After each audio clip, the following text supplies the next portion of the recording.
என்னை இந்த உலகுக்கு அறிமுகப்படுத்திய என் தாயையும் தமிழையும் வணங்கி எங்களுடைய அன்பான அழைப்பை ஏற்று வருகை தந்திருக்கக்கூடிய அனைத்து அன்பு உள்ளங்களையும் எங்கள் படிக்காத பாக்கங்களின் படக்குழுவின் சார்பாக வருக வருக என உங்களை அன்போடு வரவேற்கின்றேன். உண்மையிலேயே இந்த படம் ரொம்ப சிரமத்துக்கு மத்தியில பெரிய போராட்டத்துக்கு மத்தியில எடுத்திருக்கிறோம். காரணம் என்னன்னா, ஏதோ ஒரு படம் எடுத்தோம் ஏதோ கொடுத்தோம் அப்படின்னு இல்லாம இந்த படம் என்பது முழுக்க முழுக்க பெண்களுக்கு உண்டான படம் அல்ல, இது ஒரு பாடம், ஒரு விழிப்புணர்வு பாடம். இந்த படத்தை இயக்குனர் என்கிட்ட கதை சொன்னாரு. அந்த கதையை கேட்கும் பொழுது என் மனசுக்குள்ள ஒளிஞ்சிருந்த, நான் பதுக்கி வச்சிருந்த, நான் தேக்கி வச்சிருந்த எண்ணத்தை அப்படியே பிரதிபலிக்கிற வகையில அந்த கதையை சொன்னாரு. நிச்சயமா இந்த படத்தை நம்ம எடுத்தே ஆகணும். ஒவ்வொரு குடும்பத்திலையும் ஒவ்வொரு பெண்ணுக்கும் இந்த சம்பவங்கள் நடக்கும். அவங்க இந்த ஆபத்திலிருந்து எப்படி தப்பிக்கிறது, தன்னை எப்படி காப்பாற்றுகிறது அப்படிங்கிறதுதான் இந்த படம். உண்மையிலே இந்த அற்புதமான படத்தை எனது அன்பு இயக்குனர் செல்வம் மாதப்பன் அவர்கள் ரொம்ப அற்புதமா இயக்கியிருக்காரு. அவருக்கு ஒரு பலத்த கைத்தறல் நீங்க கொடுக்கலாம். இதை ஏதோ பேசுறோம் பார்க்கறங்கிறது முக்கியம் இல்லைங்க. சொல்லுவாங்க இல்லையா, ஒரு 100 ரூபா கொடுத்தா சில்வர் தட்டு வாங்கலாம், ஒரு 500 ரூபா கொடுத்தா பித்தளை தட்டு வாங்கலாம், ஒரு 5000 ரூபா கொடுத்தா தங்க தட்டு வாங்கலாம். ஆனால் எத்தனை கோடி ரூபாய் கொடுத்தாலும் கிடைக்காத ஒரே தட்டு உங்களுடைய கைத்தட்டு மட்டும்தான். அதற்காகத்தான் இந்த போராட்டம். அதாவது பணம் சம்பாதிக்கிறது என்பதை நாம் எப்படி சம்பாதிக்கிறோம், மக்களுக்கு போய் எப்படி செய்தியை கொண்டு சேர்க்கிறோம் அப்படிங்கிறது மட்டும்தான். ஆனா உண்மையிலே இந்த படத்தை ஒவ்வொருத்தவங்களும் தன்னால எந்த அளவுக்கு முடியுமோ 100% எஃபெக்டை போட்டிருக்கிறாங்க. உண்மையிலே அது இன்னைக்கு சொல்லணும்னா இந்த படத்துல 2 பாடல் ஐயா எழுதியிருக்கிறாங்க. இதுவரைக்கும் எந்த படத்திலே வராத மாதிரி ஒரு புதியமான விஷயத்தை எழுதியிருக்கிறாங்க. நீங்க பார்த்துருப்பீங்க. அந்த அளவுக்கு ஐயா சொன்ன விஷயம் என்னன்னா, இந்த ஒரு பாடல் இந்த சமூகம் உங்களை பாராட்டும் சொல்லி இயக்குனருக்கு ஐயா தனிப்பட்ட முறையில வாழ்த்துக்கள் சொன்னாங்க. இந்த விழாவுக்கு நிச்சயமா நான் வரேன்னு சொல்லி ஐயாவே முன்னணி கூட்டது ரொம்ப ரொம்ப பெருமையா இருக்கு. இன்னும் நிறைய விஷயங்கள் நாம் பேசலாம். வைரம் இங்கு அமர்ந்திருக்க பொழுது முத்து நான் என்ன பேச, எல்லாரையும் ஐயாவுக்கு பேச என்று சொல்லி இன்னும் நிறைய பேச வேண்டும் என்கின்ற எண்ணமும் ஆசையும் அதிகமாக இருப்பதால் இன்னும் என்னை போன்று நிறைய நண்பர்கள் பேச காத்துக் கொண்டிருக்கிறார்கள். அவைகளை பார்த்துவிட்டு எங்களை அழகாக படம் பிடித்து காத்துக் கொண்டிருக்கிற அத்தனை அன்புள்ளங்களுக்கும், ஏன்னா மிக மிக முக்கிய நீங்க தான். நாங்க என்ன சொல்றோங்கிறத விட நாங்க எப்படி சொல்றோம், அதை எப்படி எழுதணுங்கிறது உங்கள்கிட்ட தான் இருக்கு. அதனால ஃபர்ஸ்ட் சொல்றது பத்திரிகை நண்பர்களுக்கும் ஊடகத்து நண்பர்களுக்கும், இந்த படம் எல்லாருக்கும் போய் சென்றடையணும். அது உங்க கையில தான் இருக்கு. இந்த மிகப்பெரிய பொறுப்பை உங்கள்கிட்ட ஒப்படைக்கிறோம், நீங்க கொண்டு சேர்ப்பீங்க நம்பிக்கையில அப்படி சொல்லிட்டு இந்த பேச வாய்ப்பளித்த அத்தனை அன்புள்ளங்களுக்கும் கோடான கோடி நன்றிகளையும் வணக்கம் சொல்லி விடைபெறுகிறேன். நன்றி, வணக்கம், ஜெய்ஹிந்த். இது எனக்கு முதல் மேடை. ஸோ என்ன பேசுறதுன்னு தெரியல. நம்மளோட ஜாம்பவான்கள்லாம் நிறையா உட்காந்துருக்காங்க, அவங்க எல்லாம் பேசுவாங்க. நான் ஒரு சில வார்த்தைகள் சொல்லி ஆகணும், அதை மட்டும் சொல்லிட்டு நான் முடிச்சுக்கிறேன். ஸோ இங்கே அமர்ந்திருக்கும் ஆண்டோருக்கும் சான்றோருக்கும் என்னை போன்றோருக்கும் மற்றும் இந்த பத்திரிகை நண்பர்களுக்கும் ஊடக நண்பர்களுக்கும் அனைவருக்கும் வருக வருக என்று வரவேற்று அனைவரையும் வணங்கி வணக்கம் சொல்லிக்கொள்கிறேன். இந்த படிக்காத பக்கங்கள் எப்படின்னா, ஸோ எல்லாருடைய வாழ்க்கையிலையும் நம்ம கடந்து போயிட்டே இருப்போம். பட் ஏதோ ஒரு சிலதை மட்டும் மிஸ் பண்ணியிருப்போம். அது என்னன்னு பார்த்தீங்கன்னா, நமக்கு அப்புறமா ஸ்ட்ரைக் ஆகும், ஐயோ இது பண்ணியிருந்தா இது ஆயிருக்குமே அப்படின்னு சொல்லி. அந்த மிஸ் பண்ண விஷயந்தான் இந்த படிக்காத பக்கங்கள். ஸோ நீங்கள் படம் நாங்கள் ஒரு பெண்களுக்கு ஒரு விழிப்புணர்வை ஏற்படுத்தணும்னு பிளான் பண்ணி, சில பெண்கள் சில இடத்துல மாட்டிப்பாங்க. ஒரு பிளாக்மெயில் ஆகிறதோ இந்த மாதிரி ஏதோ ஒரு சின்ன ஏதோ ஒரு சிக்கலில் மாட்டிப்பாங்க. அந்த சிக்கல்லேருந்து வெளியே வர்றதுக்கு அவங்களுக்கு தெரியாது. அந்த டைமில் அவங்க சிந்திக்கணும். சிந்தித்து செயல்பட்டால் அட்லீஸ்ட் நம்ம எல்லா ப்ராப்ளத்துலேருந்து வெளியே வரலாம் அப்படின்னு இந்த படிக்காத பக்கங்களில் நாங்கள் சில விஷயங்கள் சொல்லியிருக்கோம். ஸோ நீங்கள் படத்தை பாருங்கள், அதுதான் படிக்காத பக்கங்கள். அப்புறம் இதில் இருக்கிற பாடலை பற்றி சொல்லி ஆகணும். இந்த பாடலில் 2 சுச்சுவேஷன் தான். முதல் சுச்சுவேஷன், எல்லா மதுக்கடையிலும் பாடல்களை வந்து ஆதரித்து தான் பாடல் எழுதியிருக்காங்க. முறை ஒரு மதுக்கடையில் குடிக்கக்கூடாதுன்னு சொல்லி நாங்கள் பண்ணியிருக்கோம். ஸோ இந்த பாடலை பார்த்தீங்கன்னா அதில் இருக்கிற வரிகள் ஒவ்வொன்றும் ஒரு நாளைக்கு எங்கள் ஆஃபீஸில் இருக்க ஒரு 2-3 பேர் இருக்காங்க, 100 தடவை கேட்பாங்க, ஒருத்தர் குடிக்கிறதே விட்டார். ஸோ நீங்கள் இந்த பாடலை பாருங்கள், இந்த படத்தை பாருங்கள். ஏன்னா எனக்கு டென்ஷன் ஆகிட்டு இருக்கு, என்ன சொல்கிறதுன்னு தெரியல. இந்த பாடல் அவ்வளோ நல்லா இருக்குது.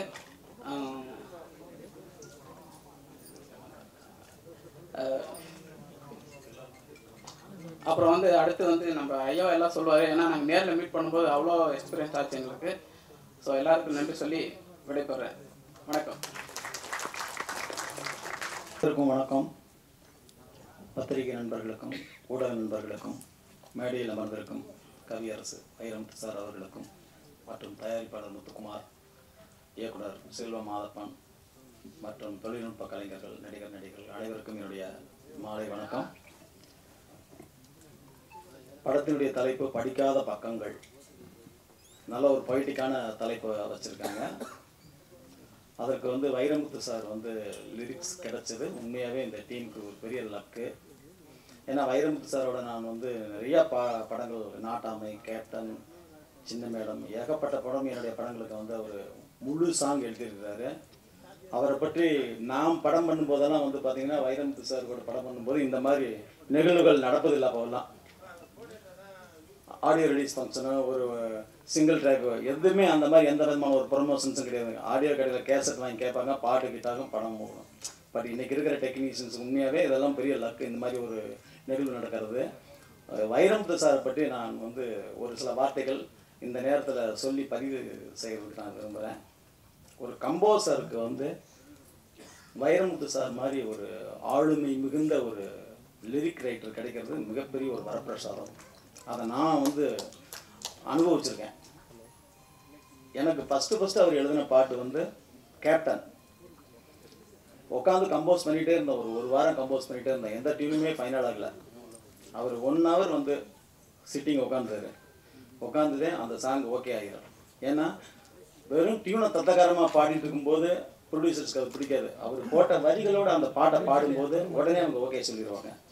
பர்டிகுலர்லி வந்து கேப்டனில் வந்து வில்லனை புகழ்ந்து பாடுற ஒரு சாங்கு, உனக்கு 1 மச்சம் உடம்புல இருக்குது, எனக்கு 2 மச்சம் இடப்பக்கம் இருக்குது, தலைவருக்கு மச்சம் உடம்பெல்லாம் தாழ் பணியும் இந்த ஊரெல்லாம் அப்படின்னு ஒரு பாட்டு ரகுவரன் சாருக்காக. அப்போ வந்து கம்ப்யூட்டரில் வந்து ஃபீடிங் பண்ணி பண்ணணும் அப்படின்னு சொல்லி போட்டு ஆர்பி சௌத்ரி சார்கிட்ட நான் சொன்னேன், 1 லட்ச ரூபா ஆகும் சார் அந்த பாட்டுக்கு அப்படின்ட்டு. சப்போஸ் டியூன் பிடிக்கலன்னா என்ன பண்ணுறது அப்படின்னு கேட்டார். இல்லை சார், கண்டிப்பாக உங்களுக்கு பிடிக்கும் அப்படின்னு நான் சொன்னேன்.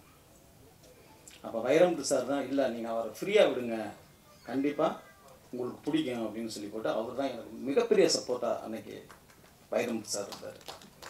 அதே மாதிரி நாங்கள் கம்ப்யூட்டரில் ப்ரோக்ராமிங் பண்ணி அவர் வந்து நான் டியூன் இப்படி பாடுறேன், தானண்ண தானே நன்ன தானே நன்ன தானே நன்ன தானண்ண தானே நன்ன தானே நன்ன தானே நன்ன இப்படியே எப்படி ப்ரொடியூசர்ஸ் ஓகே நல்லாவே இல்லையே அப்படின்ட்டார். அவர் எழுதினார், உனக்கு 1 மச்சம் உடம்புள்ள இருக்குது, எனக்கு 2 மச்சம் எடா பக்கம் இருக்குது.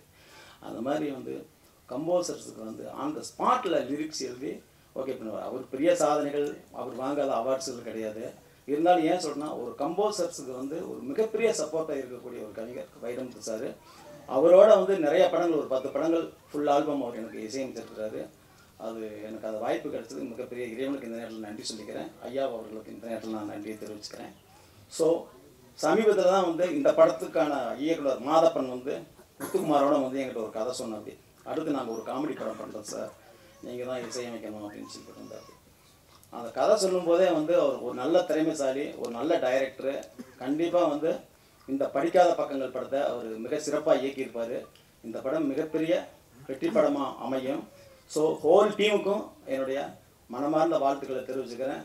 இந்த படத்தினுடைய தயாரிப்பாளர் முத்துக்குமார் தொடர்ந்து நல்ல படங்களை தயாரித்து நல்ல டெக்னீஷியன்ஸுங்களையும் நல்ல நடிகர்களையும் அறிமுகப்படுத்தி இண்டஸ்ட்ரியில் ஒரு பெரிய ஒரு ப்ரொடியூசராக வளர வரணும்னு எல்லாம் உள்ள இறைவனை வேண்டி வாழ்த்துகிறேன். நன்றி, வணக்கம்.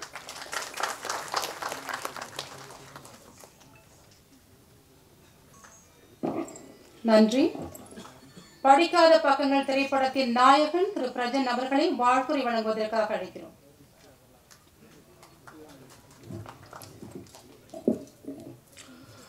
எல்லாருக்கும் வணக்கம். ஊடக நண்பர்கள், மீடியா நண்பர்கள் எல்லாருக்கும் வணக்கம். மேல் அமர்ந்திருக்கும் நடிகர்கள் வைரமுத்து அவர்களுக்கும் சிபி சாருக்கும் வணக்கம். படிக்காத பக்கங்கள் ரொம்ப ரொம்ப நெருக்கமான படம். எல்லா ஹீரோக்களும் எல்லா படங்களும் நாங்கள் நடிச்சிட்ருக்கோம். பட் ஆனால் உண்மை சம்பவம்னு ஒரு விஷயம் இருக்குது. டைரக்டர் ரெஸ்ட்ரிக்ட் பண்ணிட்டாரு. படம் சென்சார் போய்ட்டுருந்தா சில விஷயங்கள் உடைக்க முடியாது. மேலோட்டமாக சில விஷயங்கள் சொன்னால் தான் எங்களுக்கு பப்ளிசிட்டி. இப்போ வைரமுத்து சார் வந்துட்டார். அதனால் வந்து எங்களுக்கு மிகப்பெரிய எங்களுக்கு அதோட பெரிய சக்தி இருக்குது. அதை தாண்டி ஒரு விஷயங்கள் படங்களுக்கு ஏதாவது ஒரு விஷயங்கள் ஃபீடிங் இருக்கணும். அப்போது டைரக்டர் சொன்னார், இது மட்டும் சொன்னால் போதும், இதெல்லாம் சொல்ல வேண்டான்னு. ஸோ அதை தவிர்த்து நான் சொல்கிறேன். ஒரு 5 வருடங்களுக்கு முன்னாடி தமிழ்நாட்டையே ஒரு தலைகீழாக புரட்டி போட்ட ஒரு சம்பவம் தான் இந்த படத்தோட கதை. அதான் நம்ம சொல்லுவோம் இல்லையா, இப்போ நம்ம ஒரு டிபார்ட்மெண்டல் ஸ்டோர் போனீங்கன்னா நம்ம ஏதோ ஒரு பேஸ்ட்டு வாங்குவோம், இல்லை ஃபார் எக்ஸாம்பிள் ஊருக்காக வாங்குவோம். அதை பார்த்து நம்ம பண்ணுவோம். அது மேனுஃபேக்சரிங் டேட்டை பார்ப்போம். அது பிரச்சனை ஆனால் மட்டும்தான் அந்த டிபார்ட்மெண்ட்டில் சேல் பண்ண சம்மந்தப்பட்ட கன்சர்ன் கம்பெனிகள் வந்து பண்ண தப்பை பெருசாக போடுவாங்க. அதுக்கப்புறம் அவங்க வெளியே வந்தாங்களா, பெயிலில் வந்தாங்களா, அதோட தீர்வு என்னன்றது விஷயமே இருக்காது. ஸோ அது சார்ந்த ஒரு உண்மை சம்பவம் தான் இந்த படத்தோட கதை. ஸோ உண்மை சம்பவத்தில் என்றைக்குமே நம்ம ஒரு பங்கு இருக்கணும். ஒரு நடிகருக்கு ஒரு ஹீரோவாக ஒரு வாய்ப்பு கிடைக்கிறதுன்றது ரொம்ப பெரிய விஷயம். அது மாதிரி செல்வம் சார் கூப்பிட்டு அந்த கதை சொன்னார். வழக்கம் போல் ஒரு நல்ல ஒரு ரோல். இந்த படத்தை சான்சஸ் நிறைய இருந்துச்சு, நடிக்கிறதுக்கு நிறைய ஆப்ஷன் இருக்குது. நல்ல டயலாக் டெலிவரி இருந்துச்சு, நல்ல ஸ்பேஸ் கொடுத்தாரு. ரொம்ப ஃபாஸ்ட்டாக படம் பண்ணார். ஆக்சுவலாக கிட்டத்தட்ட ஒரு 30 நாளில் ஒரு படத்தை முடிச்சிருக்காரு. ஆனால் அவரை பற்றி சொல்லணும்னா அவரும் ஒரு நல்ல பெரிய கேமராமேன். கன்னடா படங்கள் நிறைய படங்கள் பண்ணியிருக்காரு, 40 படங்கள் பண்ணியிருக்காரு. ஸோ டெபியூ தமிழில் ஃபஸ்ட்டு. ஸோ அவரை நம்பி அப்படி ஒரு கதை சொல்லும்போதே ப்ரொடியூசர் முத்துக்குமார் சார் வந்து கலக்கப்போது யாருன்னு ஒரு பெரிய, உங்களுக்கு தெரிஞ்சிருக்கும், நம்மளை இன்றைக்கி நம்ம பெரிய டென்ஷனில் வாழ்ந்துட்டு இருக்கும்போது சிரிக்க வைக்கிறதுக்கு ஒரே ஒரு ஷோவாக இருந்தது சன் டிவிலையும். அந்த ஒரு ஷோ தான். அதை வந்து சில்வர் ஜூப்ளி பார்த்த ப்ரொடியூசர். ஸோ அவர் ஒரு விஷயம் பண்ணும்போது நிச்சயமாக அது தப்பாகாதுன்னு பெரிய நம்பிக்கை இருக்குது. ஒரு இயக்குனர் ஒரு கதை சொல்லும்போது அந்த கதையை நம்பணும். இவர் எப்படி எடுப்பாருன்றது நம்பிக்கைன்றது அந்த கதை மேல் நம்பிக்கை வச்சுருந்தார். அதுக்கு பெரிய வாழ்த்துக்கள். கூடிய சீக்கிரம் இந்த படம் 3ஆம் தேதி திரைக்கு வருது. அது இல்லாமல் வில்லன் கேரக்டரில் பாலாஜி அவர்கள் நடிச்சிருக்காரு. ரொம்ப சந்தோஷமாக இருக்குது. ஸோ என்றைக்குமே உண்மை சம்பவத்துக்கு ஒரு மரியாதை இருக்குது. நிச்சயமாக அதை கரெக்டாக பண்ணியிருக்காரு. ஸோ அது திரைக்கு வரும்போது தான் அந்த படம் எப்படிப்பட்ட கதைன்னு எல்லாருக்கும் தெரிய வரும். ஸோ ரொம்ப சந்தோஷம். நண்பர்கள், நீங்கள் எல்லாருமே மீடியா நண்பர்கள், பத்திரிகை நண்பர்கள்லாம் சப்போர்ட் பண்ணுங்கள். இது வரைக்கும் நீங்கள் கொடுத்த சப்போர்ட்டில் தான் படிக்காத பக்கங்கள் வரைக்கும் நான் வந்திருக்கேன். தொடர்ச்சி நிறைய படங்கள் நான் நடிச்சிட்ருக்கேன். உங்கள் சப்போர்ட் ரொம்ப முக்கியம். அன்பேசும் வாய்ப்பளித்து நன்றி. தேங்க்யூ.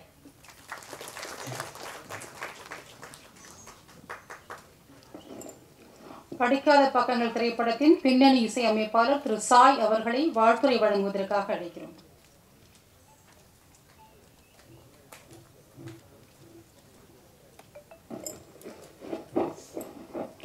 எல்லாருக்கும் என் பணிவான வணக்கங்கள். படிக்காத பக்கங்கள் வந்து என்னோட ஆல்மோஸ்ட் ஒரு 15-20 மூவிஸ் ஆல்மோஸ்ட் நான் பண்ணிட்டேன். Telugu, Tamil, Kannada, Malaysian movies. படிக்காத பக்கங்களில் நான் ஆக்சுவலாக ஒரு 3 பேர் ரொம்ப இம்பார்ட்டண்ட்டாக சொல்லணும். ஃபஸ்ட்டு ஐ ஸ்டார்ட் வித் எங்களோட ப்ரொடியூசர் முத்துக்குமார் சார் பற்றி சொல்லணும். Is like not only a producer, very good supportive. ரொம்ப எமோஷ்னலாக வந்து நிறைய விஷயங்கள் வந்து எங்களுக்கு நிறைய விஷயங்கள் வந்து அவர் சப்போர்ட் பண்ணனால தான் என்னால் இந்த அளவுக்கு வந்து பேக்ரவுண்ட் ஸ்கோர் பண்ண முடிஞ்சது. ஸோ எல்லோரும் இப்போ இன்றைக்கி நேற்று நைட் ப்ரிவ்யூ பார்த்துட்டு எல்லோரும் வாழ்த்தும் போது ரொம்ப சந்தோஷமாக இருக்குது. பேக்ரவுண்ட் ஸ்கோர் ரொம்ப நல்லா இருக்குது, படத்தையே ரொம்ப லிஃப்ட் பண்ணியிருக்கீங்க. நாங்கள் டப்பிங் வெர்ஷன் பார்க்கும்போதுக்கும் இப்போ பேக்ரவுண்ட் ஸ்கோர் பண்ணக்கப்புறம் ரீரெக்கார்டிங் வந்து ரொம்ப எலிவேட் பண்ணிடுச்சு படத்துன்னு சொல்கிறாங்க. ஸோ நம்ம என்ன தான் எவ்வளோ காசு சம்பாதிச்சாலும் எவ்வளோ படங்கள் ஒர்க் பண்ணாலும் அந்த லாஸ்ட்டாக வந்து ப்ரொடியூசர்ஸ் அண்ட் டைரக்டர்ஸ் வாழ்த்தும் போது தான் அந்த ஒரு second will get so happiness.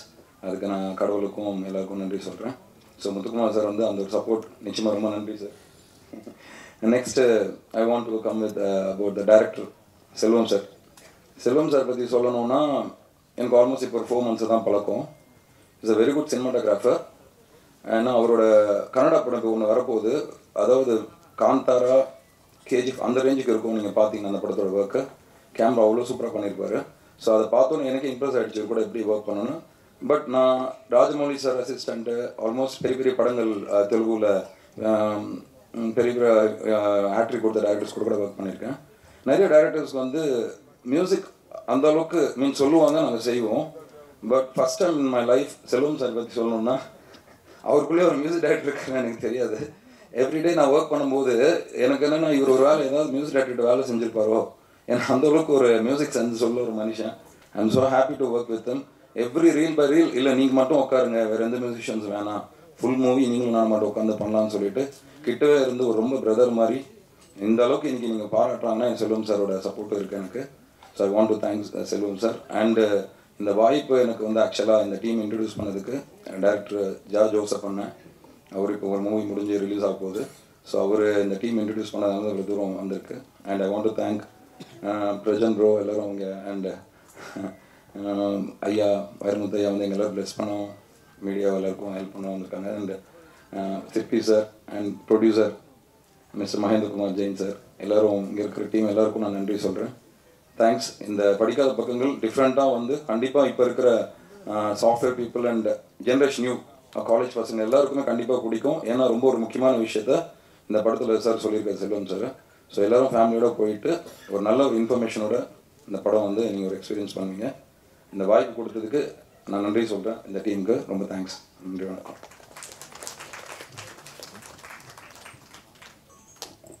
அடுத்தபடியாக திரைப்படத்தின் பதிப்பாசிரியர் எடிட்டர் திரு சரண் சண்முகம் அவர்களை வாழ்த்துரை வழங்க அழைக்கிறோம்.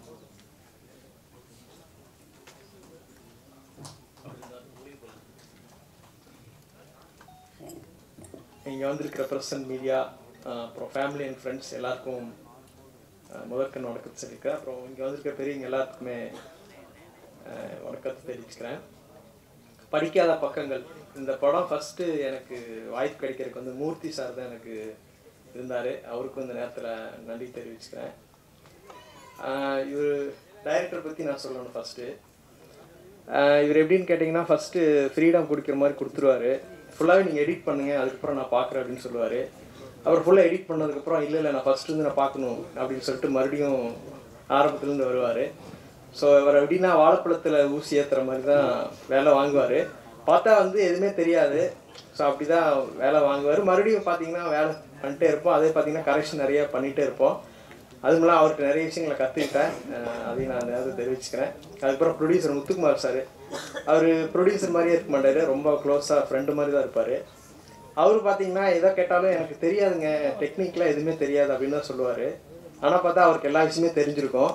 பட் இருந்தாலும் அவரும் பார்த்தீங்கன்னா எல்லாருமே ஒரு டீம் ஒர்க் தான், எல்லாருமே சப்போர்ட்டாக ஒர்க் பண்ணியிருக்கா. அதுக்கப்புறம் பிரஜன், அப்புறம் பாலாஜி, அதுக்கப்புறம் பார்த்தீங்கன்னா எல்லாருக்குமே நன்றி. அதுக்கப்புறம் பார்த்தீங்கன்னா இந்த படத்தில் எனக்கு ஒர்க் பண்ணல நிறைய விஷயங்கள் என்னென்னா, எப்படி சொல்கிறது, ஒரு வேலை செஞ்சுட்டே இருப்போம், திடீர்னு பார்த்தா இல்லை இந்த இடத்துல எடிட்டிங்கில் ரொம்ப பிரச்சனையாக இருக்குது அப்படின்னு சொல்லிட்டு ஒரு கட் பண்ணுவோம். அதுக்கப்புறம் பார்த்தீங்கன்னா மறுபடியும் விட்டுருவோம், அப்படியே விட்டுருவோம். அதுக்கப்புறம் மறுபடியும் பார்த்தீங்கன்னா இந்த படம் பார்த்தீங்கன்னா நிறைய கன்ஃபியூஷன்லேயே தான் எடிட் பண்ணிகிட்டே இருந்தால் அதுக்கப்புறம் பார்த்தீங்கன்னா ஒரு கரெக்டான ஒரு ஆர்டர் கிடச்சிருச்சு. படம் இப்போ ட்ரெய்லர் நீங்கள் பார்த்துருப்பீங்க, அதில் எந்த அளவுக்கு உங்களுக்கு புரிஞ்சுதுன்னு தெரியல. ஆனால் படம் பார்த்தீங்கன்னா ஹோல் படம் நேற்று தான் நாங்கள் க்யூப்பில் படம் பார்த்தோம். பார்த்துட்டு எங்கள் ரொம்ப ஆல்ரெடி ஃபஸ்ட்டு இருந்த வருஷனோட இப்போ ரொம்பவே நல்லா வந்திருக்கு. இந்த ஒர்க் பண்ண எல்லா டீமுக்கும் சரி, அப்புறம் மியூசிக் டைரக்டருக்கு, அப்புறம் இங்கே வந்துருக்கிற வைரமுத்து சாருக்கும் நன்றி தெரிவிச்சுக்கிறேன். அப்புறம் இவர் அவங்க ஃபேமிலியெலாம் வந்திருக்காங்க, டைரக்டர் முத்துக்குமார் சாரோட ஃபேமிலி, அவங்களுக்கு எல்லாத்துக்குமே ரொம்ப நன்றி. இந்த வாய்ப்பு கொடுத்த டைரக்டர் சாருக்கும் ப்ளஸ் மூர்த்தி சாருக்கும் நன்றி. வணக்கம்.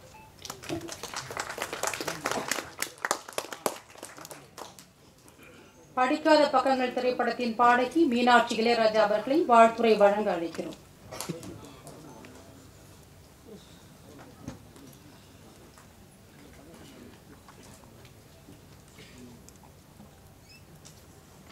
அனைவருக்கும் வணக்கம். இந்த பாடல் அளித்த எனக்கு மியூசிக் டைரக்டர் சாய் சாருக்கு நான் ரொம்ப நன்றி தெரிவிச்சுக்கிறேன்.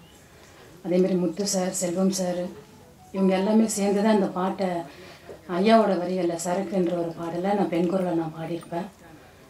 நான் கூட நினச்சேன் இது ஒரு மாதிரி போதையான பாடலாக இருக்கும் போல இருக்குது, ஒரு டீச்சராக இருந்துக்கிட்டு இதை நம்ம பாடலாமான்னு. ஆனால் வரிகளை பார்த்த பிறகு தான் தெரிஞ்சது ஒரு விழிப்புணர்வான பாடல்கள், சமுதாயத்தில் எனக்கும் பங்கு இருக்குது அப்படிங்கிறத நான் தெரியப்படுத்துகிறேன். ஒரு பெரிய வரிகள் நம்ம ஐயா நம்மளுக்கு கொடுத்துருக்காங்க. ஸோ இந்த டீமில் இருக்கிற, இந்த டீம் கிடையாது, இது ஒரு ஃபேமிலி. ஏன்னா அந்த ரெக்கார்டிங்கில் தான் தெரிஞ்சது இவங்க அவ்வளோ ஒரு அழகாக சாய் சார் தான் மியூசிக் டைரக்டரா, இல்லை முத்து சார் தான் மியூசிக் டைரக்டரா, இல்லை அவர் தான் படத்தோட டைரக்டரா, அந்த மாதிரி இல்லாமல் அவ்வளோ அழகாக ஒரு ஃபேமிலியாக அந்த படத்தை ரன் பண்ணியிருக்காங்க. ஸோ சமுதாயத்தில் இந்த குடியால் எவ்வளோ குடும்பங்கள் கெட்டு போகுதுன்ற ஒரு அழகான ஒரு கவிதையாக அந்த படத்தை நமக்கு அர்ப்பணிச்சிருக்காங்க. ஸோ எல்லோரும் போய் பாருங்கள். இந்த சமுதாயத்தில் நமக்கும் பங்கு இருக்குது. இல்லை கேட்டு இங்கே யாராவது குடிக்கிறவங்க இருந்தால் கண்டிப்பாக அந்த பாட்டை கேட்டு கண்டிப்பாக திருந்தணும். ஸோ இதெல்லாம் வந்து ஒரு குழந்தைங்களுக்கான, அந்த வீட்டில் இருக்கிற ஒரு குழந்தைங்களோட உணர்வுகள் தான் இது எல்லாமே. ஒரு அப்பா தப்பு செஞ்சால் அந்த குழந்தைங்களுக்கு எவ்வளோ வேதனைகள் இருக்கும். ஸோ ஒரு ஆசிரியராக நான் நிறைய பேரண்ட்ஸுக்கு நான் சொல்லக்கூடிய விஷயம் அதுதான். நீங்கள் பண்ணுற சின்ன தவறலை, ஸோ நாமளும் தான், நானும் ஏதோ ஒரு தவறு பண்ணியிருப்பேன். ஸோ இந்த குடிங்கிற ஒரு விஷயத்தினால அந்த குழந்தைங்களும் சரி, சமுதாயத்தில் அந்த குழந்தைங்களாம் கொஞ்சம் ஒதுக்கப்பட்ட குழந்தைங்களாவே வளர்ந்துட்டு வருவாங்க. ஸோ அந்த மாதிரி இல்லாமல் இந்த படத்தில் இவ்வளோ அழகாக சொல்லியிருக்காங்க. இத்தனை பெரிய ஜாம்பவான்கள்லாம் சேர்ந்து இந்த படத்தை பண்ணியிருக்காங்க. ஸோ எனக்கு அதில் வாய்ப்பளித்ததுக்கு நான் ரொம்ப நன்றி தெரிவிச்சுக்கிறேன். நன்றி.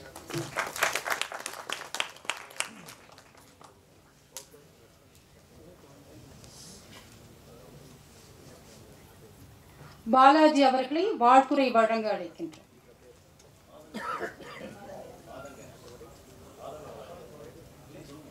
ஆதங்க பாலாஜி அவர்களை வாழ்த்துரை வழங்க அழைக்கிறோம்.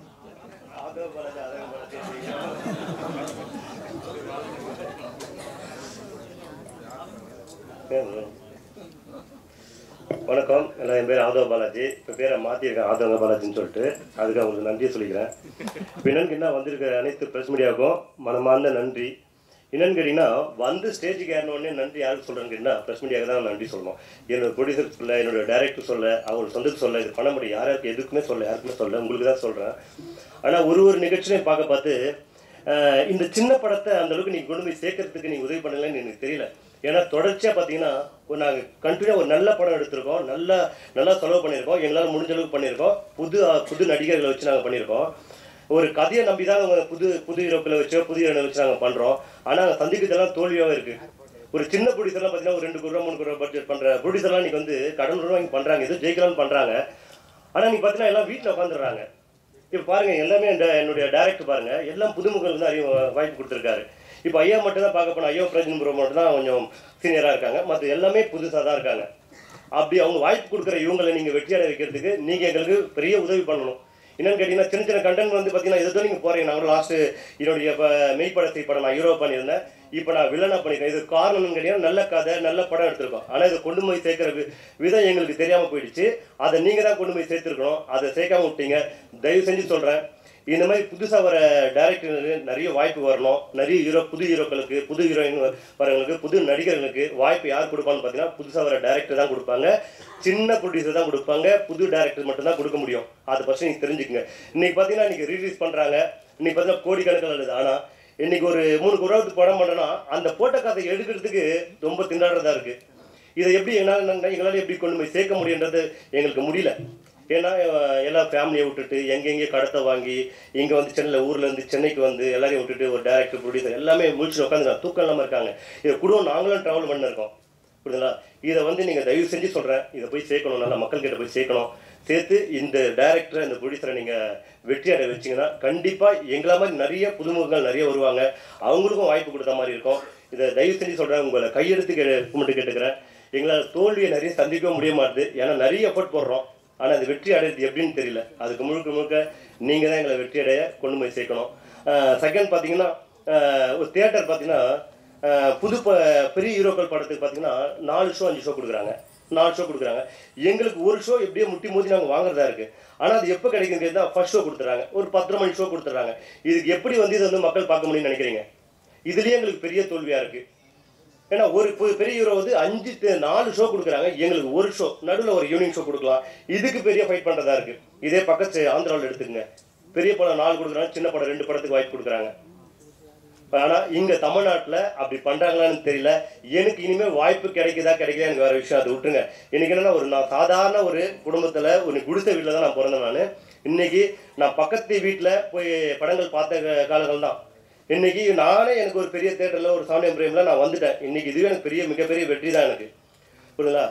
இந்த வெற்றி எனக்கு போதும். ஏன்னா எனக்கு என்ன ஒரு கவுன்சிலர் இருக்காங்க, என்ன ஒரு ப்ரொடியூசர் கவுன்சிலர் இருக்காங்க, எல்லாத்துக்கும் வந்து ஒரு சின்ன ப்ராப்ளம் வந்து நிற்கிறாங்க. ஆனால் இது புது ப்ரொடியூசருங்க தூக்குறதுக்கோ புது டைரக்டருங்க தூக்குறதுக்கோ எந்த ஒரு சப்போர்ட்டும் பண்ண மாட்டாங்க. இன்றைக்கி இந்த ஆடியோ லான்ச் கூட பார்த்தீங்கன்னா நாங்கள் யாரை கூப்பிட்டு எல்லாருமே இன்விடேஷன் எடுத்து நிற்கிறோம், ஆனால் வரமாட்டாங்க. அதுக்கு நான் என்ன பண்ணணும்னு தெரியல. இதே வந்து ஒரு பெரிய ப்ரொடியூசர் பண்ணுறாங்கன்னா அதுக்கு ஓடி முன்னாடி நிற்கிறாங்க. இதெல்லாம் உடையணும். இதெல்லாம் உடஞ்சதான் சினிமா கண்டிப்பாக ஜெயிக்க முடியும். இன்றைக்கி பெரிய கதையை வச்சு நல்ல கதையை வச்சு பண்ணுறவங்களாம் நீ தோற்று போகிறாங்க. சிம்பிளாக எடுங்க, பிரம்மாண்டமாக காமிக்கிறாங்க, அவங்க ஜெயிக்கிறாங்க. இந்த படத்தை நீங்கள் பாருங்கள். கண்டிப்பாக இதில் வந்து நான் நெகட்டிவ் கேரக்டர் தான் பண்ணியிருக்கேன். இதை சந்தோஷமாக ஏற்றுன்னு பண்ணியிருக்கேன். ஏன்னு எனக்கு கண்டிப்பாக தேட்டரில் பார்த்தா என்னை திட்டுவாங்க, ஏன்னா அவ்வளோ விஷயங்கள் இதில் இருக்குது. அப்படி நான் என்ன நினைக்கிறேன்னு கேட்டிங்கன்னா, என் மூலிமா இந்த விஷயம் மக்கள்கிட்ட போய் சென்றடைந்ததை பார்த்து அதில் எனக்கு மிகப்பெரிய சந்தோஷம். ஏன்னா ஒரு சின்ன தவறு நடக்க பார்த்து அந்த தவறை உடனே வந்து ஒரு அப்பா அம்மா கிட்டேயோ ஒரு காவல்துறைகிட்டே போய் சொன்னால் அந்த இடத்துல இதை ஸ்டாப் பண்ணி நிறுத்த முடியும். இந்த ஒரு தவறை மறைக்கலான்ட்டு இன்னொரு தவறு பண்ணுறாங்க. இன்னொரு அப்படியே போகிட்ட பெரிய விஷயமா போய் நடக்குது. இந்த படம் ரிலீஸ் ஆனால் பெரிய பூகமே கண்டிப்பாக வெடிக்கும். அதுக்கு இது எனக்கு உங்களுக்கு சென்சார் வரலன்னு நினைக்கிறேன். சென்சார் வந்துச்சுன்னா கண்டிப்பாக நாங்கள் ஓப்பனாக இதை நாங்கள் சொல்லுவோம் அப்படின்னு நினைக்கிறேன். நீங்கள் கண்டிப்பாக இந்த ஒரு இதை போடுங்க. என்னென்னா சின்ன வந்து லாஸ்ட் டைம் கூட பார்த்தா மேடம் வனிதா மேடம் வந்திருந்தாங்க. வனிதா மேடம் வந்தது ஒரு கட்டணம் போடுறீங்க, ஆனால் ஒரு ப்ரொடியூசர் ஒரு டேரக்டர் இங்கே புலம்புறாங்க, இந்த படத்தை எடுத்துட்டோம் எப்படி போய் சேர்க்க போகிறோன்னு தெரியல, எங்களுக்கு புரியல, எங்களுக்கு தேட்டர் கிடைக்கல அப்படின்றாங்க. அதெல்லாம் எடுத்துகிட்டு போய் நீங்கள் சேர்க்க மாட்டீங்க. தயவு செஞ்சு சொல்கிறேன், அதெல்லாம் மக்கள்கிட்ட போய் சேருங்க. எங்களையும் வெற்றி அடைய வைங்க. நாங்களும் பாருங்கள், எங்களை மாதிரி பாருங்கள், எங்கெங்கெல்லாம் வந்திருக்காங்க, பாம்பே கல்கட்டா அதுமாதிரிலாம் வந்திருக்காங்க. இவங்களுக்கெல்லாம் நம்ம என்ன பேசுகிறோம் கூட தெரியாது. ஆனால் ஏதோ இருக்குது இந்த படத்தில், அடுத்த எங்களுக்கு வாய்ப்பு கிடைக்கும் அப்படின்னு சொல்லி தான் வந்து எல்லாமே வந்து உட்காந்துருக்காங்க. நீங்கள் பார்த்தீங்கன்னா தெரியும், எல்லாமே பாருங்கள், உங்களுக்கு தெரியாத ஆட்களில் தான் இருக்கும். வைரமுத்து ஐயாவை தவிர பிரஜன் புரோதர் எல்லாமே புதுசு. நான் 4 படம் பண்ணியிருக்கேன், எனக்கு ஒரு 9 படம் பண்ணியிருக்கேன். நான் யாருன்னு தெரியல. இப்போ வேறு மேடம் கூட பார்த்தீங்கன்னா ஆதங்க பாலாஜினாங்க, இது ஐயோ பரவாயில்ல அப்படின்றா, அப்புறம் பாலாஜினாங்க, அப்புறம் ஆதவ பாலாஜின்றாங்க. இதெல்லாம் இருக்குது. அப்போது நான் என்ன தப்பு பண்ணது எனக்கே தெரியல. நாங்கள் சரியான ஒரு படத்தை எடுக்கிறோம், அந்த படத்தை எடுத்து ரிலீஸ் பண்ணி தேட்டர் சுற்றுறோம், எல்லாரும் போய் மீட் பண்ணுறோம். ஆனால் எங்களுக்கு தேட்டர் கிடைக்க மாட்டுது. இதை எதுவுமே நீங்கள் கரெக்டாக சேர்த்தீங்கன்னா, இந்த பொலிட்டிக்கல் தலைவர் அவங்களாம் இருக்காங்க இல்லையா, அவங்கெல்லாம் எங்களுக்கு கொஞ்சம் சப்போர்ட் பண்ணி ஒரு தேட்டர் 2 தேட்டர் கிடைச்சா கூட நல்லாயிருக்கும். ஒரு ஈவினிங் ஷோ கிடைச்சா கூட இருக்கும். இந்த ஃபர்ஸ்ட் ஷோக்கே நாங்கள் திண்டாடுறதா இருக்குது. அதுக்கப்புறம் பார்த்தீங்கன்னா ஒரு ஓடிடி எப்படின்னு கேட்டிங்கன்னா, இன்றைக்கி எல்லாம் பெரிய பிஸ்னஸாக பார்த்துன்னு இருக்காங்க. இன்றைக்கி கதையை நம்புறதில்லை, எதுவும் நம்புறதில்லை. பெரிய ஹீரோ பண்ணுறாங்களா, ஓகே நாங்கள் எடுத்துறோம் அப்படி தான்றாங்க. ஒரு ஓடிடியில் போய் எங்கள் படத்தை ரிலீஸ் பண்ணுறது 2 படம் மெய் படத்தை நான் ஹீரோ பண்ணேன், இமெயில் ஒரு படம் பண்ணேன். 2 படமும் நீங்கள் ஓடிடிக்கு போகணும்னு நிற்குது. எங்க ஸ்டாக்கர்ஸ் கேட்குறாங்க. அதெல்லாம் வந்து உடையணும், எல்லாருக்கும் வாய்ப்பு கொடுக்கணும். நான் தவறாக பேசினா என்னை மன்னிச்சிடுங்க. இந்த படத்தை வெற்றி அடைய வைக்கிறது உங்கள் கையில் தான் இருக்குது. நன்றி, வணக்கம்.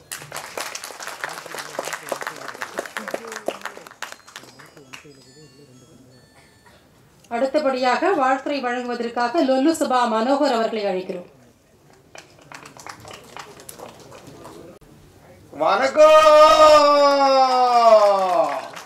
என்னப்பா இவ்வளோ பேர் ஆள் இல்லை, நீங்க ஒரு வணக்கத்துக்கு இவ்வளோ பேர் வெளியே வந்துட்டாங்களே. இது என்ன புத்துலேருந்து எறும்பு போலியோ வர மாதிரி வராங்க. ஒருவேளை வெளியில் மழை பெய்யுதுன்னு நினைக்கிறேன், அதனால தான் இவ்வளோ சவுண்டோடு இருக்காங்க. இருக்கட்டும். அது இங்கே இருக்கிற மீடியா நண்பர்களுக்கும் மேடையில் விற்றிருக்கின்ற பெரியவர்களுக்கும் என் முதற்கண் வணக்கம். உடுக்கை இழந்தவன் கை போலே அங்கே இடுக்கன் களைவதாம் நட்பு என்று. இப்போ நான் குடிகாரன் ஆகிட்ட போது அந்த நேரத்தில் கூட என் உடுக்கை இழந்துட்டவங்க என் இடுக்கன் அவ்வளோ உஷாராக குடிக்க முடியல. அது நழுவி கீழே விழுந்துட்டு. அதுதான் இந்த கதையினுடைய ஒரு வரி எழுதியிருக்கார் ஐயா அவர்கள். இது எவ்வளோ மதிமங்கிய மாலை நேரத்தில் மதிமங்கிய வேலையில் கூட நம்ம மதியை வந்து உஷாராக வைங்கோ அப்படின்றதுக்காக தான் இந்த வரிகளை அவர் சும்மா திறன்பட அழகாக உங்களுக்காக நான் எழுதுறேன்னு சொல்லி அவர் முன் வந்து எழுதியிருக்காரு. இந்த பாடலெல்லாம் வெற்றி பெறத்துக்கு, இந்த படத்தை வெற்றி பெறத்துக்கு நீங்கள் எப்படி இவ்வளோ பேர் ப்ரீவியஸ் ஷோ பார்க்கறதுக்காக வந்திருக்கீங்களோ ஆடியோ ரிலீஸுக்கு, அதே மாதிரி நீங்கள் தேட்டர்லேயும் ஃபுல்லாக வந்து எங்களுடைய படத்தை பார்த்து வாழ்த்தி வணங்கணும். நன்றி, வணக்கம். Good evening, everyone. The thing is, I don't know Tamil, so I can convey in English. I'm not going to talk much more. And firstly, I want to talk about the Selvam sir. He supported me a lot, actually. And moreover, this is my Tamil debut, first one. And I got very good experience. And my role is so good. That is a so innocent girl character. And moreover, this is the innocent girl, how she struggled when she comes in the hard times. This is the story Please support. Thank you. Good evening, Manakam. I wish you all the best success and give a big hit to this movie. The subject is very nice. Please come and watch and support us. Thank you. Thank you, the whole team. அனைவருக்கும் வணக்கம். என்னோட பேர் நவிலா. இது என்னோட first Tamil movie. நான் கன்னட படத்தில் நடிச்சு வந்துட்டு இருக்கேன். பட் தமிழில் இது என்னோட ஃபர்ஸ்ட் மூவி. இந்த ஆப்பர்ச்சுனிட்டி கொடுத்ததுக்கு செல்வம் சார் அண்ட் முத்துக்குமார் சாருக்கு ரொம்ப நன்றி. மேடை மேலே அமைந்திருக்கும் வைரமுத்து சார், பிரஜன் அண்ட் அடுத்த எல்லா ஆர்டிஸ்ட்டுக்கும் ரொம்ப நன்றி. Thank you very much. படிக்காத பக்கங்கள் வந்து ஒரு கதை. இது ஒரு ஃபேமிலி. நம்ம எல்லாமே டீம் எல்லாம் ஒரு ஃபேமிலி மாதிரி ஒர்க் பண்ணோம். இந்த ப்ரொடக்ஷனில் ஒர்க் பண்ணுறதுக்கு எனக்கு ரொம்ப சந்தோஷமாச்சு. நன்றி. Thank you very much. எல்லாருக்கும் வணக்கம். மேடையில் அமர்ந்திருக்கும் ஜாம்பவான்களுக்கும் பத்திரிகை நண்பர்களுக்கும் ஊடக நண்பர்களுக்கும் எல்லாருக்கும் நன்றிகள் இந்த வணக்கம். என்னோட படம் போன படம் பகாசுரனுக்கு அடுத்தது படிக்காத பக்கங்கள் அடுத்த படம் ரிலீஸ் ஆக போகுது. ஆக்ஷன் ஃபுல்லாக. அதுக்கு அடுத்தது பார்த்திங்கன்னா சாமானியன் ராமராஜன் சார் வச்சு ஒரு ஃபைட் வேறு லெவலில் ஒன்று எடுத்திருக்கேன். இப்போ இருக்கிற லேட்டஸ்ட் ஸ்டைலில் நீங்கள் பார்த்துருப்பீங்க ராமராஜன் சார் ஃபைட்டு அப்படியோ அதுக்கு மேலே வேறு லெவலில் எடுத்திருக்கேன். இந்த படத்தில் பார்த்திங்கன்னா ஃபைட்டோட மேக்கிங் வந்து பார்த்திங்கன்னா கேமராமேன் வந்து டைரக்டர் செல்வம் சார் தான். அதுக்கு ஒரு ஷாட் மட்டும் அவரோட அசிஸ்டண்ட்டை விட்டுருந்தார்.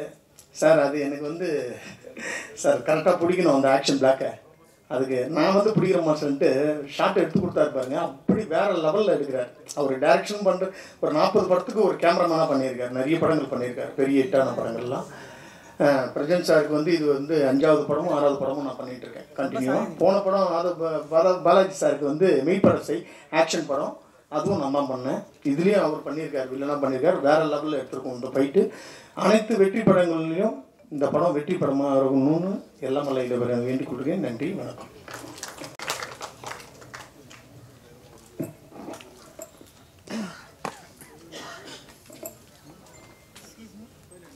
தயாரிப்பாளர்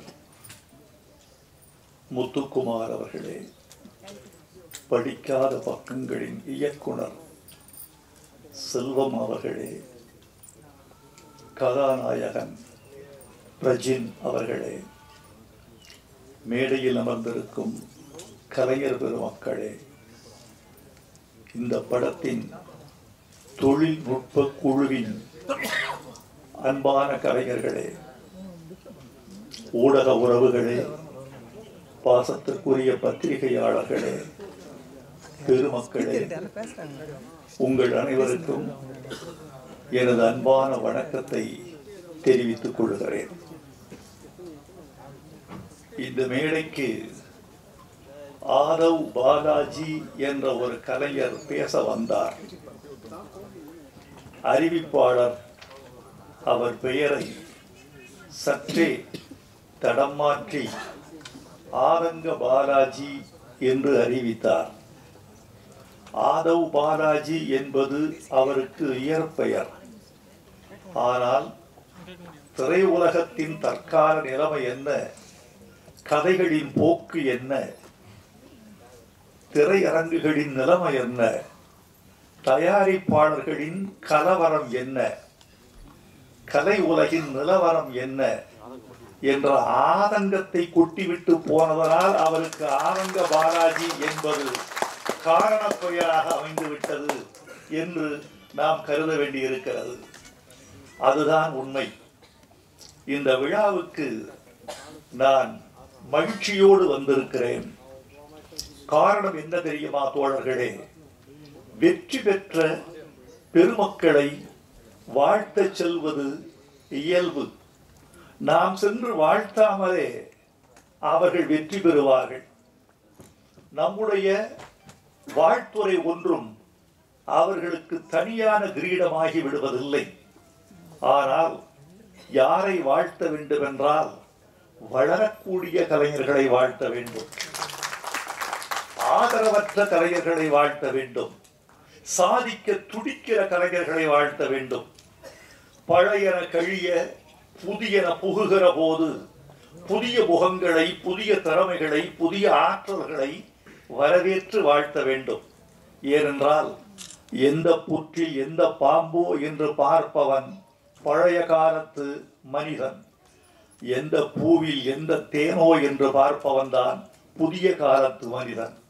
இந்த மலர்களில் எந்த பூவில் எந்த தேன் என்பதை யார் அறிவார்? அதனால் இந்த கலைஞர்களை நான் வாழ்த்த வந்திருக்கிறேன். அந்த தம்பி இந்த ஆதங்கத்தை சொன்னார் அல்லவா, அது குறித்து நான் ஒரு சில செய்திகளை உங்களுக்கு சொல்ல வேண்டும் என்று ஆசைப்படுகிறேன். திரை உலகம் சிதைந்து போனதற்கு காரணம் பார்வையாளர் அல்ல, நடிகன் அல்ல, கதாசிரியன் அல்ல, தயாரிப்பாளன் அல்ல, திரையரங்க உரிமையாளர்கள் அல்ல. திரை உலகம் இன்று நிறம் மாறி போனதற்கும் தடம் மாறி போனதற்கும் ஒரு படம் வெளியாகிற அன்று முன்வரிசையில் மொத்தம் 12 பேர்கள் மட்டும் அமர்ந்திருப்பதற்கும், பல திரையரங்குகள் வெளியான முதல் நாள் வெளியே யாருக்கும் தெரியாமல் ஓர் ஆளை நியமிக்கிறார்கள். அந்த பதிவு சீட்டு கொடுக்கிற நபர் தன்னை மறைத்துக் கொண்டிருக்கிறார். வெளியே இருந்து செய்தி வர வேண்டும். என்ன செய்தி என்றால், வெளியே வரிசையில் குறைந்தபட்சம் 15 பேர்கள் இருக்கிறார்களா, இருந்தால் இந்த சீட்டு கொடு, இல்லை என்றால் இந்த காட்சியை ரத்து செய்துவிடு என்று ஒரு தீர்மானம் அவர்களுக்குள் இருக்கிறது. 15 பேர் வந்தால் என்ன நடக்கும் என்றால், மின்சார கட்டணத்திற்கு அது கட்டுப்படியாகும். 15 பேர் இல்லை என்றால் மின்சார கட்டணத்தின் நஷ்டத்தில் அந்த திரையரங்கம் ஓடத் தொடங்கும்.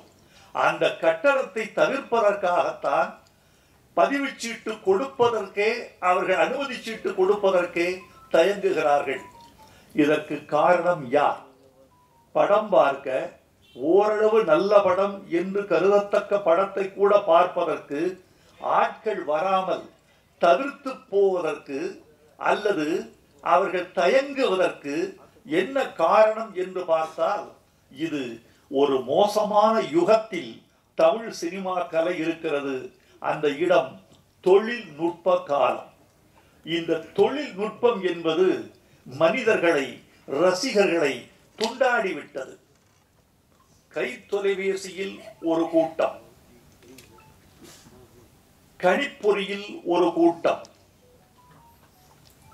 பிறகு ஹோம் தியேட்டரில் ஒரு கூட்டம், பிறகு திரையரங்கத்தில் ஒரு கூட்டம், ஓடிடியில் ஒரு கூட்டம். மொத்தமுள்ள ஒரு 35 லட்சம் ரசிகர்களை ஒரு 35 பிரிவுகள் துண்டாடிவிட்டன. இந்த 35 பிரிவுகளிலும் வியாபாரம் ஆகிறவன் தான் வெற்றி பெற முடியும். இன்றைக்கு முத்துக்குமார் இந்த படத்துக்கு இட்ட பணத்தை மீண்டும் அவர் கொள்ள வேண்டும் என்றால் என்ன வேண்டும் என்றால், இந்த சினிமாவின் 35 பிரிவுகளிலும் அவர் தன் வியாபாரத்தின் கரங்களை நுழைக்க வேண்டும். ஆக்டோபஸ் போல அத்தனை வியாபார தடங்களிலும் அவர் இயங்க வேண்டும் என்ற ஒரு நிலை இருக்கிறது. அந்த நிலையின் காரணமாகத்தான் தமிழ் சினிமா தடுமாறி கொண்டிருக்கிறது என்பதை தவிர வேறல்ல. உண்மையை சொல்ல போனால் நண்பர்களே, நான் தமிழில் வெளிவருகிற அல்லது திரைக்கலையில் வெளிவருகிற எந்த ஒரு படமும் தோல்வி அடைந்து போனால் காலையில் பத்திரிகையை படித்து கொண்டிருக்கிற பொழுதே கொஞ்சம் வருத்தப்படுவேன். பத்திரிகையை மடித்து வைத்துவிட்டு கொஞ்சம் வானத்தை அண்ணாந்து பார்த்து, இந்த இளைஞர்கள் முதல் படத்திலேயே தோல்வி அடைகிறார்களே, இந்த தோல்வியை எப்படி மீட்டெடுப்பது என்று யோசிப்போம். ஏனென்றால் பணத்தின் முதலீடு தான் வேறு வேறே தவிர மற்ற உழைப்பு ஒன்றுதான், திறமை ஒன்றுதான், வேர்வை ஒன்றுதான். இரவு பகல் என்று பாராமல் ஒரு திரைக்கலைஞன், ஒரு சண்டை கலைஞன் படுகிற பாடு கொஞ்ச நஞ்சமா? ஒரு ஒளிப்பதிவாளன் படுகிற பாடு கொஞ்ச நஞ்சமா? நடிக்க வருகிற பெண்கள் படுகிற பாடு கொஞ்ச நஞ்சமா? எவ்வளவோ உழைப்பை, திறமையை, உடல் கொடுமைகளை எல்லாம் தாண்டித்தான் ஒரு திரைப்படத்துக்குள் நுழைந்து மக்களுக்கு மகிழ்ச்சி தருவதற்கு இவர்கள் போராடுகிறார்கள். இந்த போராட்டம் பயனற்று போய்விடக்கூடாது என்றுதான் என்னை போன்றவர்கள் நம்புகிறோம். இந்த மாதிரி நிலையில் நான் பாட்டெழுதுகிற போதெல்லாம் சமூகத்துக்கு ஏதாவது ஒரு நீதி, ஏதாவது ஒரு நற்பணி, ஏதேனும் ஒரு சீர்திருத்தம், ஏதேனும் ஒரு பயன் கிட்டாதா என்ற ஆதங்கத்தோடு நான் இயங்கிக் கொண்டிருக்கிறேன். இது திரையுலகில் எனது 44வது ஆண்டு. இந்த 44வது ஆண்டில் எனக்கு பிடித்த சில பாடல்களில் ஒரு பாடலாக படிக்காத பக்கங்களில் இந்த சரக்கு என்ற பாட்டை எழுதியிருக்கிறேன் என்றால் இதுதான் நான் இன்னும் இயங்குவதற்கான காரணம். முத்துக்குமார், உங்களுக்கு என் நன்றி. செல்வம், உங்களுக்கு என் நன்றி. நீங்கள் எனக்கு சுதந்திரம் கொடுத்தீர்கள். அந்த சுதந்திரத்தை இந்தியா அடைந்த சுதந்திரம் மாதிரி நான் தவறாக கையாளவில்லை. நான் அதை சரியாகவே கையாண்டிருக்கிறேன். அதனால்தான் நண்பர்களே உங்களுக்கு நன்றி சொல்ல வந்திருக்கிறேன். எனக்கு முன்னால் நான் சாதாரண தோழர்களே, வைரமுத்து என்பவர் நீண்ட காலம் ஓடி வருகிறான் என்பதை தவிர என்னுடைய முன்னோடிகள் பட்டுக்கோட்டை கல்யாண சுந்தரம், மருதகாசி, கவியரசு கண்ணதாசன், உடுமலை நாராயண கவி, கவி KP காமாட்சி சுந்தரம், இன்னும் கூமா பாலசுப்ரமணியம், ஆத்மநாபன், சொல்லிக்கொண்டே போகலாம். இத்தனை பெருமக்களும் தமிழ் பாடலின் வழியாக ஒரு கருத்தை சொல்ல துடித்திருக்கிறார்கள். அதுதான் நிற்கிறது. ஒரு படத்தின் பெயர் மறந்து விடுகிறது. படத்தின் நடிகன் மறந்து போகிறான். நடித்த நடிகைகள் மறக்கப்படுகிறார்கள். தயாரிப்பு நிறுவனம் தொலைந்து போகிறது. தயாரித்த நண்பர் மறக்கடிக்கப்பட்டு விடுகிறார். பாட்டு மட்டும் இருக்கிறது. பாட்டு மட்டும் இருக்கிறது.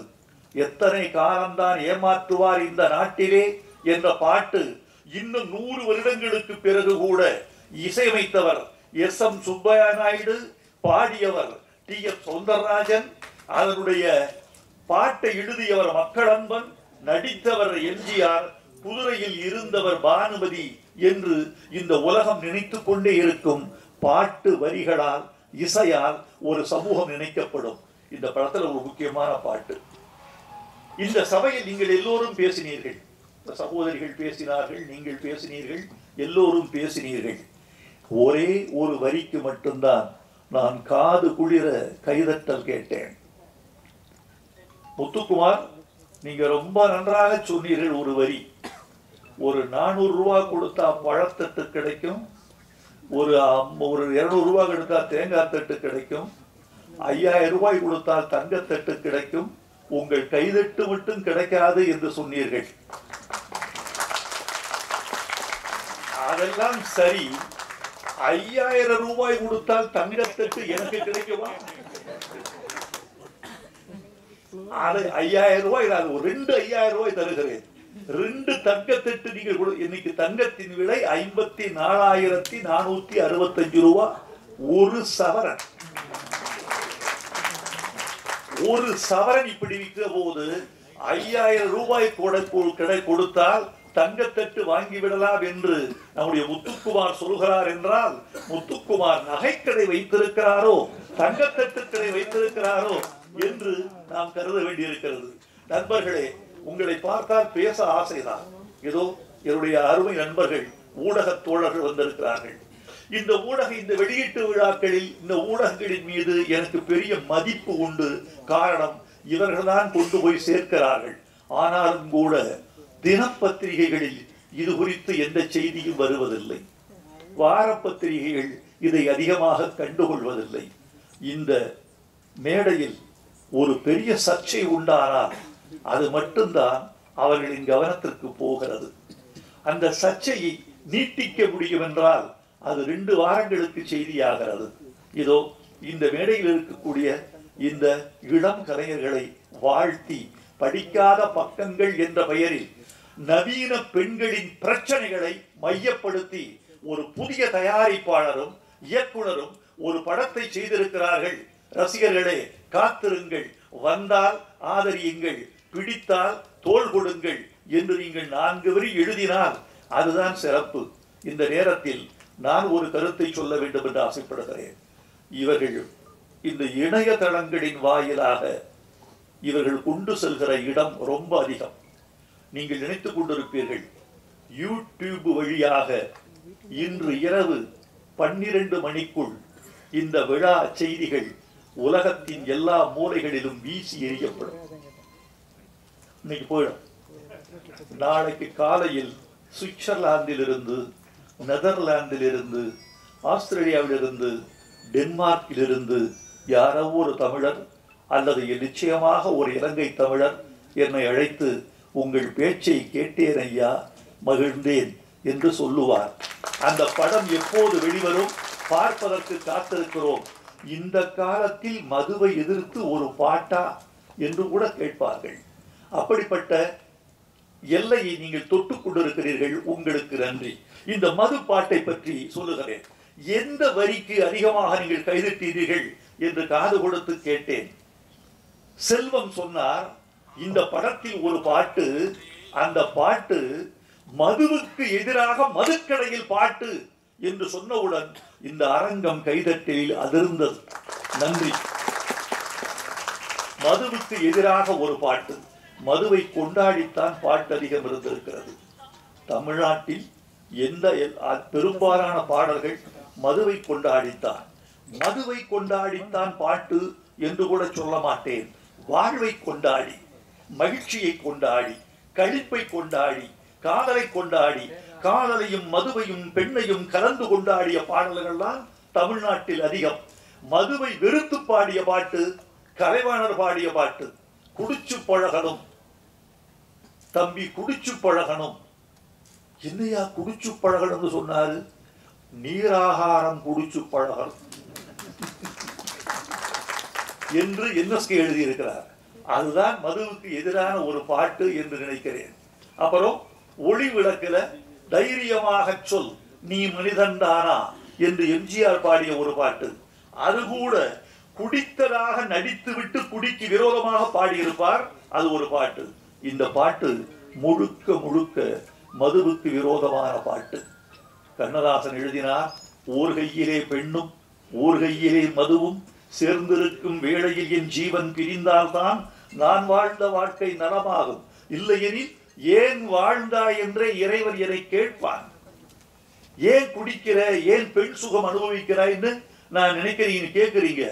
இறைவன் என்னை கேட்பான், உன்னை ஊருக்கு அனுப்பிச்சு வச்சனே, போய் வெறுங்கையோடு திரும்பி வந்து விட்டாயே, மதுவையும் மாதவையும் தொடாமல் வந்து விட்டாயே என்று அவர் ஒரு இலக்கியமாக, நயமாக, கொண்டாட்டமாக எழுதியிருப்பார்.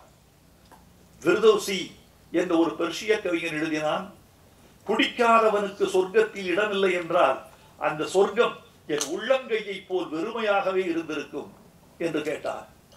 இப்படி மதுவை கொண்டாடித்தான் நிறைய பாட்டு வந்திருக்கிறது. நண்பர்களே, மதுவின் கொடுமை தெரியுமா? இதோ இந்த விழா 2 மணி நேரத்தில் நிறைவடைய போகிறது. ஒரு 1.5 மணி நேரம் ஆகிவிட்டது. இன்னும் ஒரு 1/2 மணி நேரம் ஆகும் களைவதற்கு. நான் பேசி விரைவில் முடித்து விடுவேன். உங்களை இருத்தி வைக்க மாட்டேன். ஆனால் இந்த விழா தொடங்கி இந்த விழா முடிகிற 2 மணி நேரத்தில் 32 மதுச்சாவுகள் முடிந்திருக்கும். 1 மணி நேரத்துக்கு 16 மதுச்சாவுகள் நடக்கின்றன. இந்த விழா நிறைந்து முடிகிற 2 மணி நேரத்தில் 32 மதுச்சாவுகள் முடிந்திருக்கும். இந்த நாட்டில் விபத்துகள் உலகம் முழுக்க நடக்கின்றன. இந்தியாவில் கொஞ்சம் அதிகம், தமிழ்நாட்டில் இன்னும் கொஞ்சம் அதிகம் என்பதை நாம் ஒப்புக்கொள்ளத்தான் வேண்டும். இந்த விபத்துகளில் 44 முதல் 67 விழுக்காடு மதுவினால் நடக்கிற விபத்துகள் என்பதை உலக சுகாதார நிறுவனம் அறிவிக்கிறது. விபத்துக்கு காரணம், மூளைச்சாவுக்கு காரணம், கணைய அழற்சிக்கு காரணம், கல்லீரல் வீழ்ச்சிக்கு காரணம், கல்லீரலை கடிச்சு தின்னும் மது பூட்டியே எழுதியிருக்கிறது. ஓ காசு படம் பறிச்சு தின்னும் மறந்துட்டியே. என் வரிக்கு கிடைத்த வெற்றி நான் தயங்கிய இடத்தில் இயக்குனரே எடுத்து விடுகிறார்.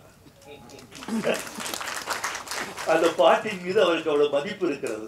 ஒன்று சொல்லட்டுமா, 20 மில்லிகிராம் போதும். 20 மில்லிகிராம் ரத்தத்தில் கலந்து விட்டால் பார்வை வங்க ஆரம்பித்து விடும். பார்வை குறைவு ஏற்படுவதற்கு 20 மில்லி போதும். நீங்க குடித்துக் கொண்டே இருக்கிறவர் எத்தனை மில்லி ரத்தத்தில் சேரும் தெரியுமா? 30 மில்லி ரத்தத்தில் சேர்ந்தால் உங்கள் தசை உங்கள் வசத்தில் இருக்காது. நான் மதுவுக்கும் போதைக்கும் எதிரானவன். 10 வயசிலிருந்து எதிரானவன். ஏனென்றால் மதுவையும் போதையையும் எங்கள் ஊர் எவ்வளவு பாதிக்கப்பட்டிருக்கிறது என்பதை நான் அறிவேன். என் உறவுகள் பாதிக்கப்பட்டதை அறிவேன்.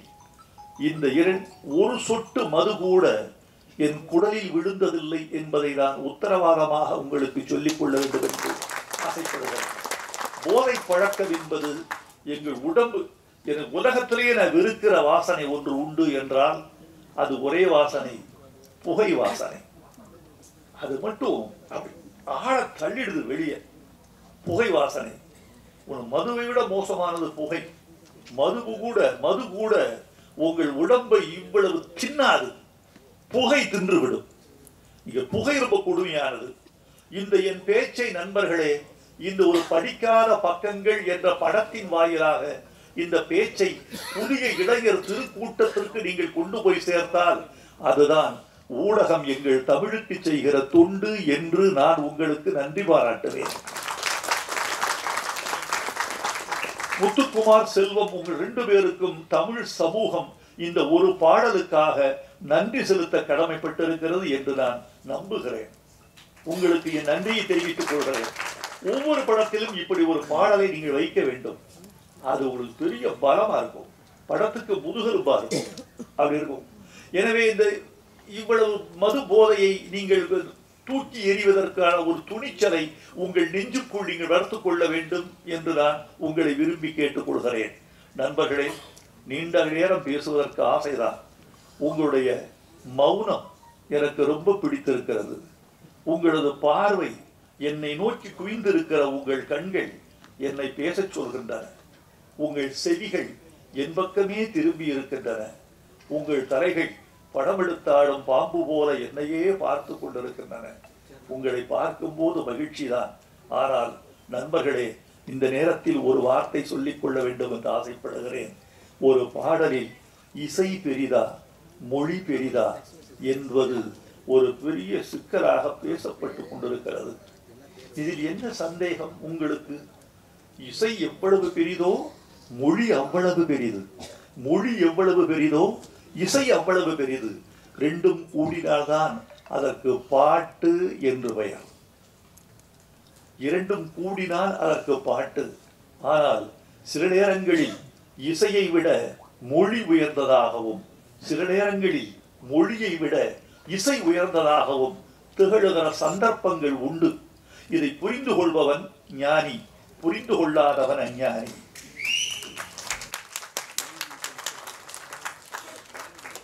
பாட்டுக்கு பெயர் வைப்பது யார்? ஒரு குழந்தை பிறந்தது. இவங்க பிறந்து ஒரு 20 நாட்கள்ல பெயர் வைத்தார்கள். ஆணுக்கு பெயர், பெண்ணுக்கு பெயர். ஏன் பெயர் வைக்கவில்லை என்றால் என்ன? பெயர் வைத்தவுடன் தான் அவர்கள் வாழ்வு அவர்களை சார்கிறது, அவர்களின் உரிமை அவர்களை சார்கிறது, சம்பவங்கள் அவர்களை சார்கின்றன, அவர்கள் உணவு அவர்களை சார்கிறது. 4 பேர் இருக்கிறார்கள்.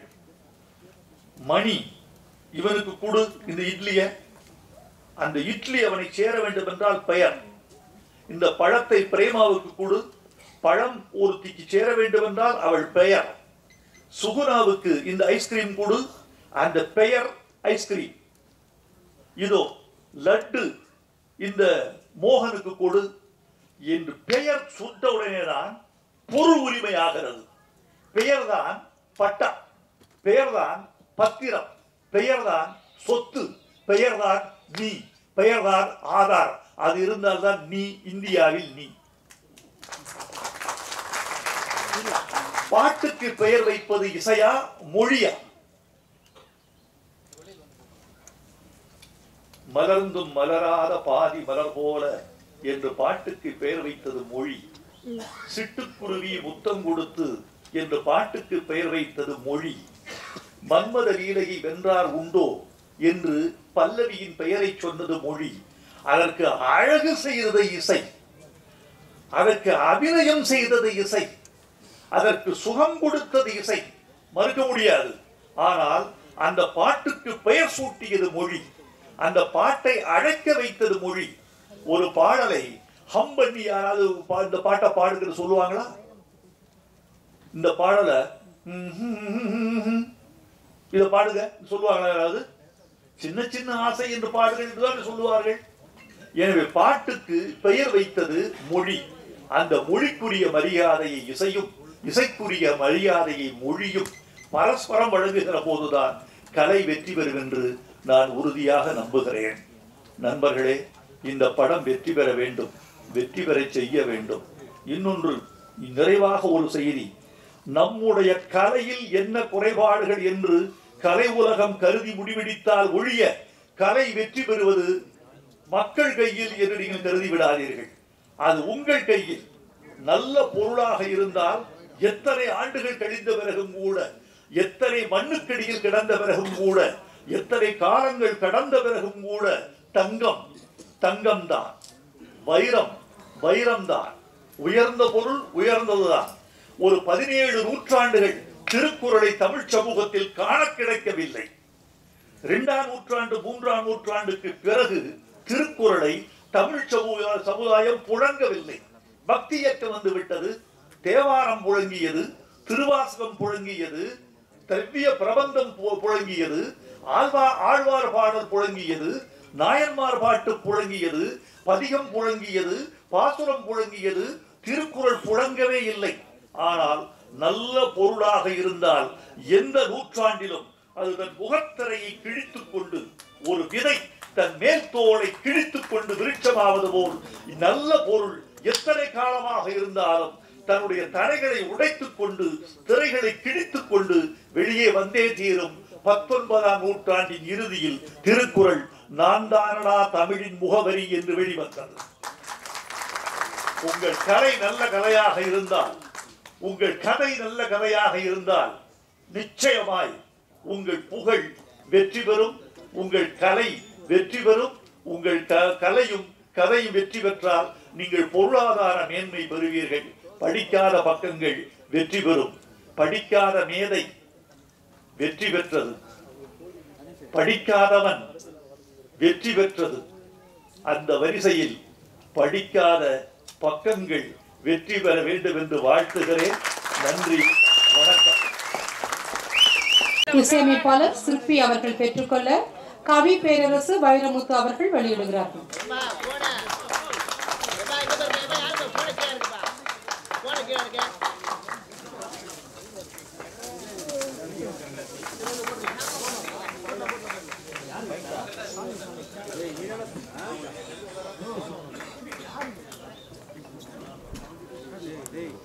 உடனுக்குடன் செய்திகளை அறிந்து கொள்ள IF தமிழ் பெல் ஐக்கனை கிளிக் செய்யுங்கள்.